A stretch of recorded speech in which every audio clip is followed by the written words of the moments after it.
la conoscete bene, la voglio dedicare innanzitutto, facciamo un forte applauso al comitato festa che ci ha dato l'opportunità di stare qui stasera,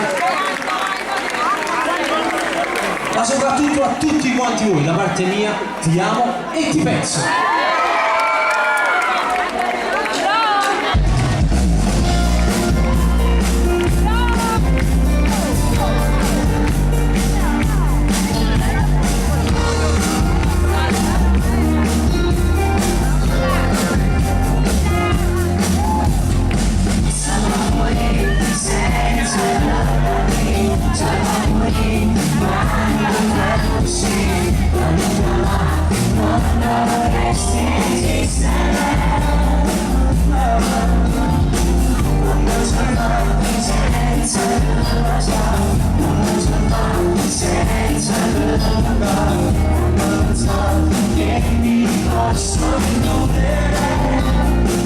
Questo sentimento mi non suonerà.